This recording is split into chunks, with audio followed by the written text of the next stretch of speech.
Hello again, everybody. This is Dan Clouser, and welcome back to the Journey of My Mother's Son podcast. I'm joined with an old friend of mine, Ann Desjardins, who's also a fellow podcast host of the Silver Lyming. Ann, thanks for joining me today. Yes, definitely. Thank you, Dan. This is so fun to be back because we had done a podcast long ago in a very different lifetime, it feels like. And that was a lot of fun, and I enjoyed that. And I just felt like such a celebrity to have the chance. So I'm so happy to be back here and again in a different lifetime, different context to do this with you. Absolutely. I'm looking forward to the conversation as well. It's always great to reconnect with old friends for sure. So before we get started though, just and introduce yourself, in your own words. Who is Ann today? And today is somebody who is healthy and whole in a really great place and excited to be here. I've been through a good amount in my lifetime, as I think probably all humans, we go through a fair amount, but seemingly people give me feedback that mine might be a little more than others. I don't know. And it shaped me into a really good person, and I'm grateful for it. I have a couple different hats that I wear. I have a sales job, which I'm very passionate about. I sell packaging, which is really fun. I work with a lot of different manufacturers and mostly food manufacturing people. So if you need cartons at all, folding cartons people, hit me up. Hey. But then also, I'm really morphing into, again, I have my own podcast now called The Silver Lyming. So that's something that I use as a platform to tell stories of people getting better from tick-borne illness. I had a pretty long run with Lyme and some other co-infections, as you know, and it's taken me a pretty good amount of time to fix myself. So I found what really helped me in my journey towards wellness again was hearing other people's stories about how they got better so that I could possibly use bits of that to help myself in my own journey to heal myself. And so that's been a lot of fun. I've been working on turning some of those stories into a book, which that's exciting and new and fun. And that one seems to be coming out a lot easier because I've tried a book in the past and I sort of got stuck halfway. And then I've been also doing a lot of stuff with health consulting for people. So in my journey, and again, all the research and whatnot I've had to do to learn how to fix my own body, I went back to school to become an Ayurvedic practitioner. I studied Reiki.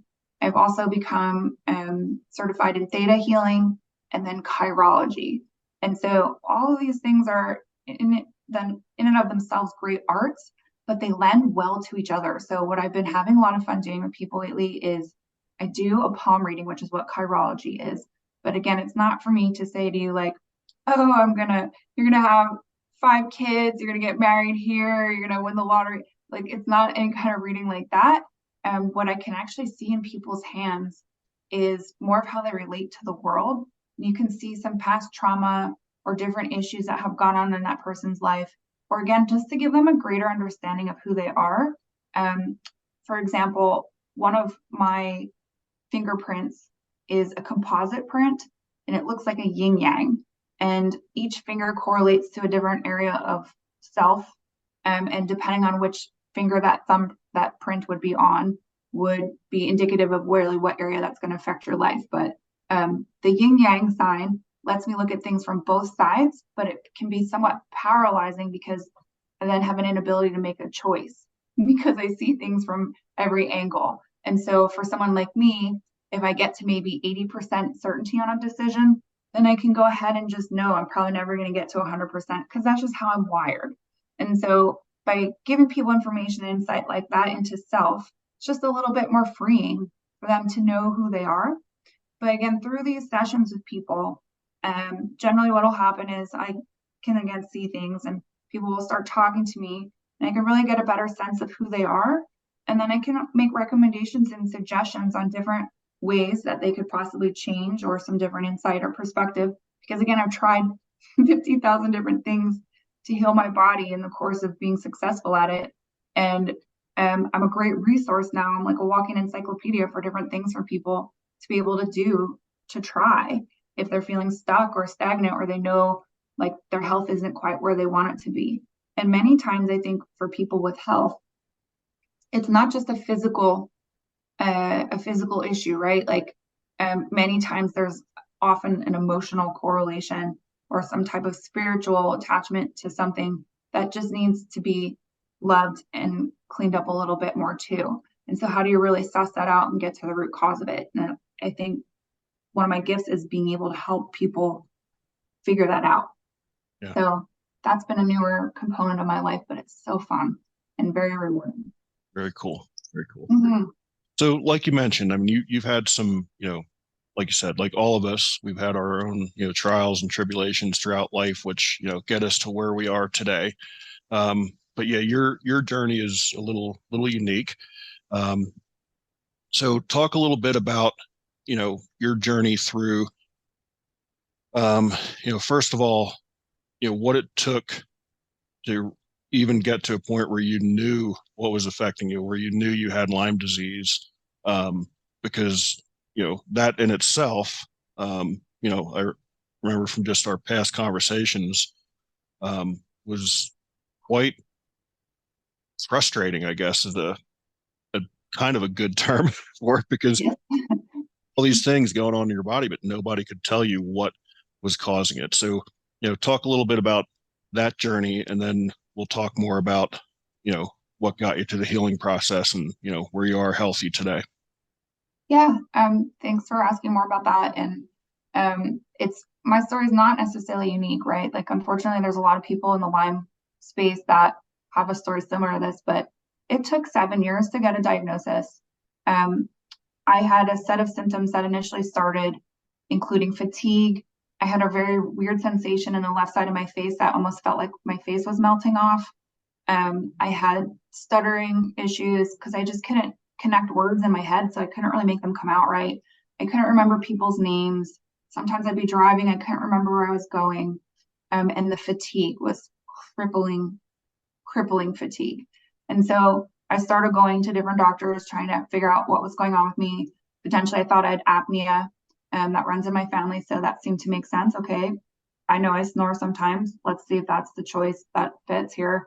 And it wasn't that, but through a series of nap studies they did the next day, 3 out of 5 naps, I went into REM within 5 minutes, which they diagnosed me then as having narcolepsy. But I knew that didn't quite fit either what was happening. And especially then they gave me a shift sleep disorder stimulant, which didn't make me any less fatigued. And they couldn't believe it when I went back to see them. They're like, how's it going? And I was like, okay, when does the medicine start to work? And the guy goes, what do you mean? It should have worked immediately. I was like, I'm still so tired. And I mean, they checked me for everything. And I feel extra fortunate in the sense that my dad's a doctor, a retired physician in the area. And so he had a lot of, connections, and people knew him, and just more out of that livelihood, people took extra care of me, I really feel, to try to figure out what's happening to me. And nobody could come up with anything. What they kept saying to me was that most likely I was too stressed. And I can look back at my life where I was at that time. I had a lot of stress, for sure, a lot. And I do think that was a catalyst here for what ultimately happened to me physically. But after so many times of being told you're too stressed and there's nothing physically wrong with you, you just sort of give up and you live with that. Well, that's what I chose to do. I gave up on myself, and I thought I had done my due diligence. I went to every doctor I could possibly think of for help, and I started to drink a lot, a lot of alcohol. That was one thing that would help because my symptoms shifted then more towards neurologically based. Again, I was having insomnia, night sweats, hives, and that fatigue was there. So you'd think I'd be able to sleep, but again, I had the insomnia. I don't know, my whole brain patterns were just highly disrupted. But the only thing that I could do to sleep was to get really drunk, and then I'd pass out, and I'd get up the next day and I'd go to work. God willingly, I was able to still function enough to work. I don't really know how I did it other than I had no alternatives.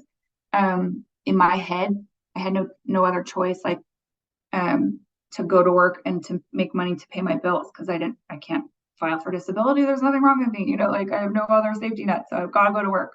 So that was the only thing I could really survive through.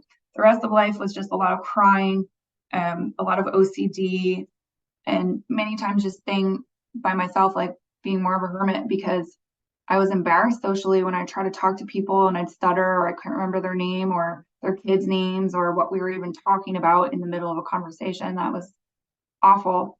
And so you just sort of become a social recluse. And after so long, I was really angry in that time too, but I managed and made it through. I thought about offing myself a lot. Oh, I say that laughingly, but it's very true. And it's sad to see that human spirit can get into that space just because of feeling unwell all of the time. But something was really wrong. And I decided ultimately they might just find me on the sidewalk, fallen over dead, out walking my dog, because towards the end, I started to get really dizzy. If I turned my head fast, I'd get so dizzy. And when I was driving, I got scared then that I was going to have an accident and take somebody else's family member out. Oh, and I'd like fall asleep sometimes when I was driving. There was just a lot of weird things. I had no coordination left. I started to lose the hearing in my left side of my ear. I had heart palpitations. I could tell you it lived here in my brain. Like this goes on, like, and it was just such a decline over 7 years. But again, I just figured God systemically made me wrong. And I decided when I began to get scared of taking someone else's family member out, I was like, all right, I got to go back to a doctor and figure this out. And I told my parents that I'm pretty sure I had a brain tumor. I loved them very much, but I was going to the doctor the next day and I'll never forget their faces were like, what? Like they had no idea that I was suffering like this because I just chose to keep it to myself, which I've learned should not have done, could have done it differently. But at any rate, that office that I went to, that's where I got diagnosed with Lyme. And what I've learned now in hindsight, the longer you go with Lyme, the more likelihood that you have of testing positive to the test that they have available, because there's a standard 2-tier test, the ELISA and Western blot test, and it's maybe at best 65% accurate. And there's a litany of reasons why it potentially might fail you and not give you an accurate result. Many, many reasons. But again, the longer that you go, the better chance that you actually do of testing positive to those tests. And gratefully I did. And so I started on antibiotics right away. And almost immediately I can remember feeling much more human, like my brain was working again. The best way I could explain what I was reduced to was a zombie. I was a living, breathing zombie. The lights were on, but nobody was home. And I could hardly function. I could hardly take care of myself. I could hardly eat. I could hardly take care of my house. I tried to sell my house because I couldn't keep up with it. And I just couldn't understand how people are having families and doing all these other things when I'm like,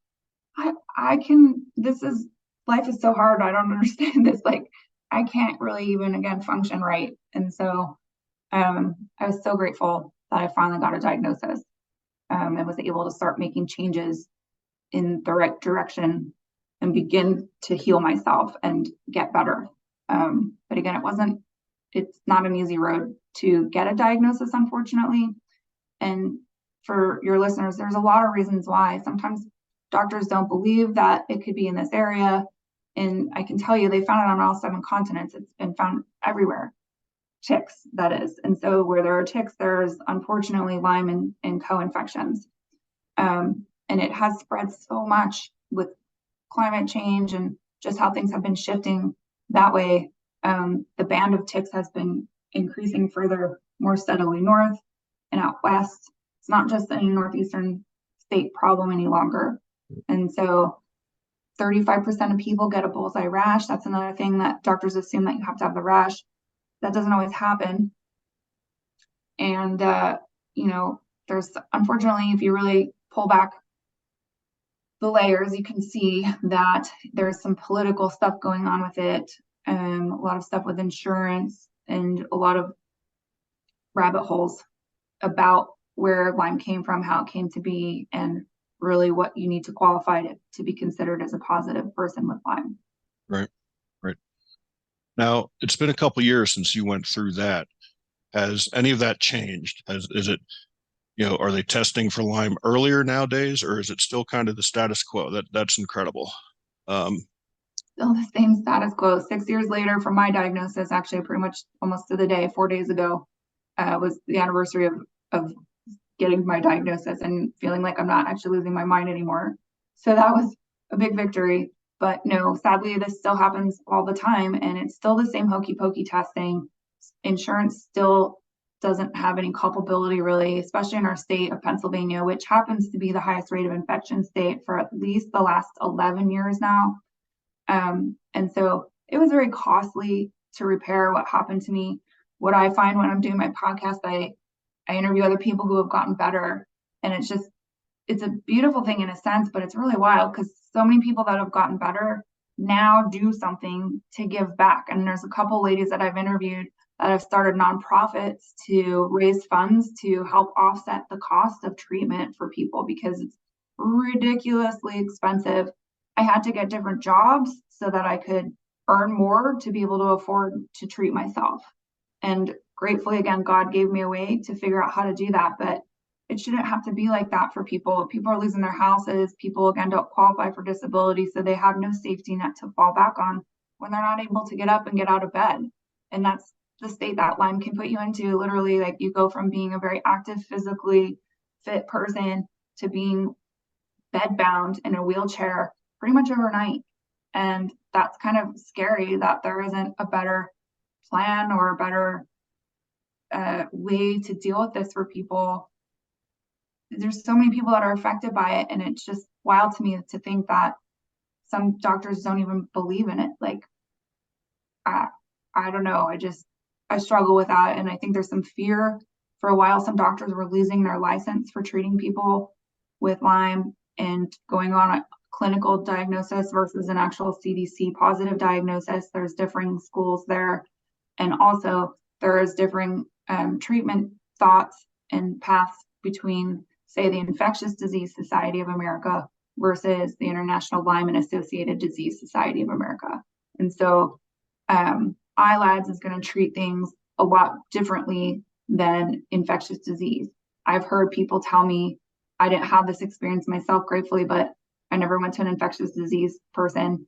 But those docs have told people with Lyme to go home and get out of their office because they're really wanting to focus on sick people who have actual sickness like HIV or AIDS. I mean, I can just say for myself, I was on antibiotics for 2.5 years that they give to people with HIV and AIDS.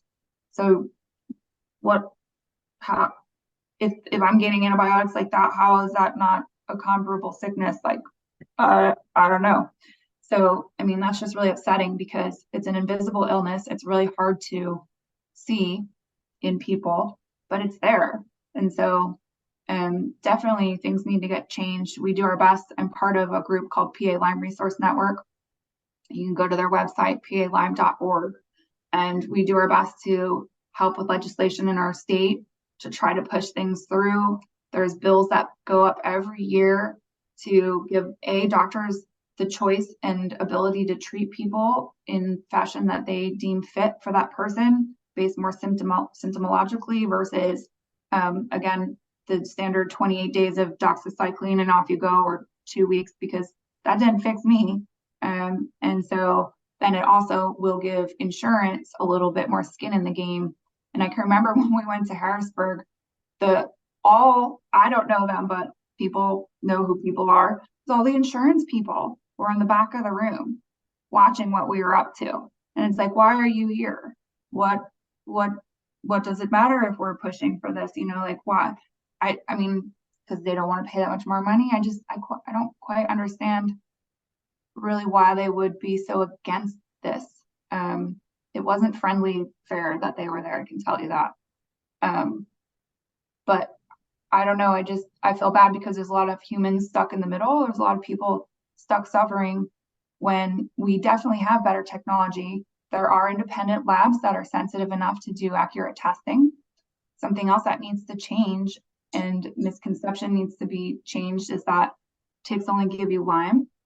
They have a whole other spectrum of pathogens that they can transmit to you, such as bartonella, babesia, ehrlichiosis, Rocky Mountain spotted fever, Powassan virus, tularemia, like the list goes on. And Lyme testing, which I've mentioned now, is only at best 65% accurate, standard test that's covered through insurance. It's only looking for Lyme. It's not looking for all these other problems. Right. And some of them are parasites, some of them are bacteria, some of them are viruses, some of them are, spirochetes, like Lyme itself.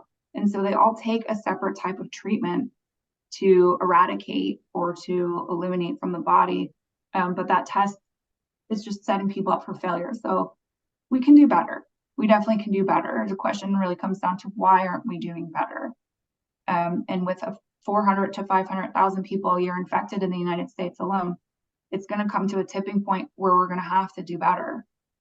We're going to have to. Yeah. And I see this again as sort of an opportunistic type of thing that leads to other health problems for people because it renders your immune system basically non-functioning. And so other things then come out, right? Like candida or cancer, heaven forbid, or other challenges, right? It's just problems, because the body's just left to not be able to take care of itself in its traditional fashion. Yeah. We have so much power. It's just a matter of figuring out how to turn it back on in the body. Yeah. So now that you're in a healthy spot, like what are some of the things that you do to stay where you are health-wise? Great question. I'm constantly trying to figure out different ways. And it's just kind of, it's just ultimately coming down to self-love and taking time for self. And so, maybe I'll soak in the bath in magnesium flakes, or maybe I love doing my hot yoga. I do that 4 or 5 days a week at least. Go for a walk every day, spend time in nature. I would still do dry brushing sometimes. I drink my celery juice. My diet's still much different than it used to be, but it's who I am now and I'm grateful for it and I wouldn't change it. Sometimes I find being healthy almost makes it easier to cheat because I don't have like the fear of fixing myself behind me, to keep me straight and narrow. And so occasionally I find I am cheating a bit more and I'm like, oh God, girl, get back to your soldier marching. But I try to have a little bit more fun with things too now. And that was a hard shift from going from saving your life in constant survival mode to being a human again and like being normal and being okay to laugh and to breathe and to just be. And that's taken a lot of practice, just a lot of mindfulness and trying to sit still, just giving myself time to read or just to be. That's been very helpful. And that's one of my most favorite ways, I think, to just help myself. And why was it important for you to want to, it's one thing when you go through your own struggle and you get to a point where, you're able to be at peace and to, live healthy. Why was it important for you to help others get to that spot as well? With, what you're doing with the Lyme network and advocating and going to Harrisburg and trying to change things, as well as with what you're doing on your podcast, which is just bringing awareness and, helping to tell stories and give other people hope that there is, there is another side to this if they haven't gotten there yet. Why was that important to you? Because I don't forget, right? Like there are times that I can somewhat forget what it felt like to be that sick, but I can't forget how lonely and dark and I mean, that nobody should have to be there. And so if I can help one person avoid that darkness for one day sooner than they had to, or whatever it is, like just lessen people's time, I feel that that's like my mission. And a lot of times I think about the fact that I am still here alive. And part of my calling in God's plan is to do this work and to be this vehicle for this education to get out to people. We don't know any better if no one ever teaches us or shows us, or we've not. Sometimes you might intuitively know things, but this kind of thing, people just don't know this kind of thing. And so I think I've always been wired like this. I did a lot of stuff in college for HIV/AIDS awareness. I had a really great professor who really helped us to learn how to do that more in a community, like an effective communicative strategy. And so I'm not sure I'm quite going in an effective communicative strategy. I do the best that I can to make it, flow and be organic and teach people what they need to. And I know my word gets out there, but, right before my diagnosis, I'll never forget that I was really struggling with a purpose in life. I don't have kids and I don't have a partner. And so I kind of was like, all right, well, let me put myself into something different. Like, let me give myself a little bit more purpose and connection as a single person to community. And I thought, well, I can do Make-A-Wish Foundation because I love kids. And I know what it's like to be not well, because at that point I didn't still know what was wrong with me, but I knew what it was like to not feel good every day for a very long time. And I was like, all right, if I can just help somebody's kids have better quality of life for however long they're here, I can feel good about that. And that's something that's good for me. And literally that day is the day I got my diagnosis. And I was like, well, God, thanks. Like, I kind of look back on that, I'm like, damn, why did I wish for a purpose in life? Because I really got one in a loud and thunderous way. But I think God made me the way that I am so that I could have had the strength to survive and the determination to keep going. I've been like that since I was a child. And now, again, I've always been very compassionate towards others. I'm more of an empathic being, an empath, if you will. And put all those ingredients together, and it just makes sense that this is something that I can pour myself into and feel that, again, I'm serving God in the sense that I need to, and not like it's not the only thing I do, but it helps, again, me to have better connection to source because he left me alive for a reason. Yeah. And that's it. Love that. And I mean, how important would have it been for you as you were going through that journey, those 7 years, trying to figure out what was going on, to be able to hear some of the stories of, people who went through what you went through and then saw them on the other side? What would have that meant for you at that time? Of the few stories that I found, I can tell you they helped save my life because I knew if they could get better, I could get better. And one of the first people I clung to was Dr. Bill Rawls. If you're listening, Dr. Rawls, I would love to have you on my podcast. I hope you get back to me. But he's written a book called Unlocking Lyme. And I couldn't even read at the time. I could only listen to the audio version. But he fixed himself. He got himself better.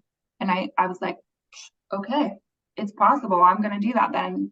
And so, again, I would find other people's stories along the way that I would read or listen to, or however I'd find them, and really embrace them and say, keep going. This is my tackling fuel. This is stuff that I can use to fuel my body and soul and mind that says it's possible.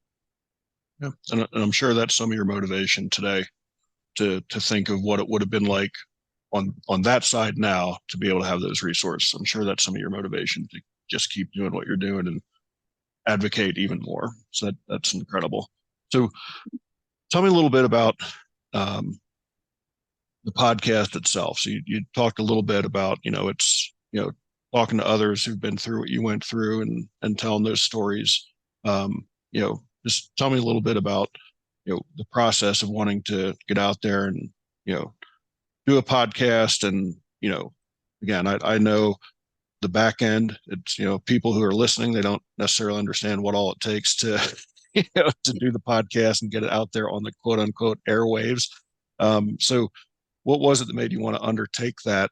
Because again, it's not an easy process, even though there's a lot of them out there. It really isn't easy. So what was that motivation to get out there and tell those stories?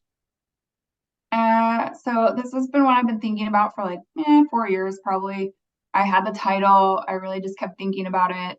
I started working on it with another person who had Lyme, and I don't think I was in a place there as well enough that I could really grab on. And I thought maybe having her with me would give me an accountability coach or someone, but it's not her job to do this for me. And so she moved on, which is good. And she's made quite a success of herself. And I'm so happy for her. And I've had her as a guest on the show since. It's been a lot of fun to have her in that capacity. But ultimately, I was like, okay, it's now or never. Like, I've got to do this. And so this May, for Lyme Disease Awareness Month, I decided that's going to be my go. Like, I had to give myself a deadline. I'm the kind of person that I'll have all these ideas floating around in my head for an eternity. It's just how my energy is. But if I don't give myself a deadline, I'm never going to do it. And so, fine, hard stop. I'm going to do it this year. And again, it's going back to remembering where I came from and understanding, like, I feel like now that I'm healthy and well, I can give much more hope and inspiration, and I can have a greater catalyst or impetus through a vehicle like this, where it's like a concentration of healing stories for people, so that they can listen, if they want to listen, binge listen, however they want to fit it into their head, so that they can go faster or heal themselves more quickly, or again, just hear all the different versions. And for me, I'm the kind of person, like, I'll take a little bit from everything and make the best for myself. And so if I can do that and give a place for people to go to find that exact thing for them with Lyme and tick-borne illness, I'm so happy to do that. That's like, woo, life is so good.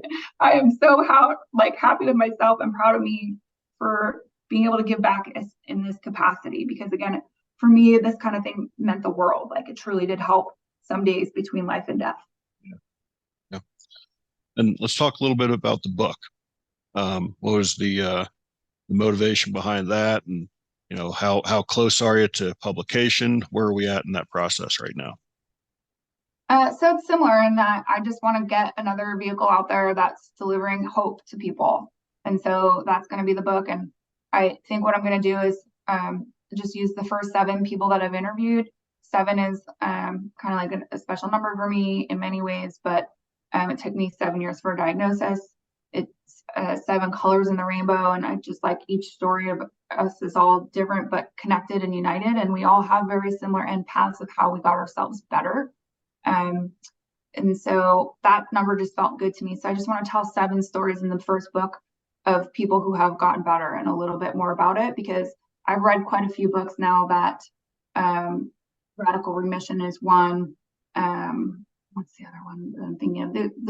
They were good healing stories, again, about people who have gotten better. And it was just nice to read. I couldn't put the book down. Like, maybe it's just because it's so fascinating and this is my world, but like, I was like, oh my God, I got to read more. I want to know more about how these people got themselves better. And that's really what I want to be able to provide to people, is again, just another platform of like showing the power that we have within to fix ourselves. We don't have to be reliant on Western medicine. Unfortunately, in a lot of our stories, Western medicine did not necessarily help us. We had to become our own best advocate. And so these are stories that it can teach people how to do that for themselves, or different ways, again, to consider for themselves. It's awesome. I love it.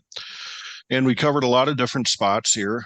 Is there anything that we missed that you think would be important for the listeners? Maybe in a sense, I just think this is so fun, because again, the last time that I was on your podcast, I think I was probably like, well, I almost started crying today, but in a much different capacity of like joy and happiness and exuberance versus where I was before when I was still pretty sick. And so it's just a lot nicer to be talking to you from this version of self versus the old version of self who was still very unwell. And I appreciate you for having me back for this. No problem. I love what you're doing. I love the energy that you're putting out in the world. It's so important to be out there to advocate for others who can't advocate for themselves at this time. So I love what you're doing. So if there's anybody listening who's going through this battle, doesn't know what they're dealing with yet, and they want to reach out, how would they find you on the internet? Or if there's somebody who's gotten to the other side and they'd like to reach out to you to potentially be a guest on your podcast, like, how do they find Ann on the internet? Yeah, that would be awesome too. If there are others that have gotten better, please do contact me, because it is so important for us to share our stories. But if you're interested in contacting me, there's a variety of ways. Social media, I just go under my name, so you can find me, Ann Desjardins. I also have a website, the Silver Lyming, LYMING.com. And you can reach out to me that way to schedule a consultation if you're interested to work with me as well. But pretty much any of the social media channels, Facebook, Instagram, TikTok, and YouTube even. So you can find me if you want me. And I'm always happy to do my best to get back to people as quickly as possible and help them with whatever their requests might be. Awesome. All right. Well, that brings us to our final question. As you know, the subtitle of the podcast is Many Little People in Many Little Places, which comes from the opening lyrics of the Michael Franti song Gloria, which go, when many little people in many little places do many little things and the whole world changes. So it's one of the little things that Ann does on a daily basis to make the world a little bit better place. Let's see. Well, just do my best to see things more through a positive lens of love, and just share simple moments like that.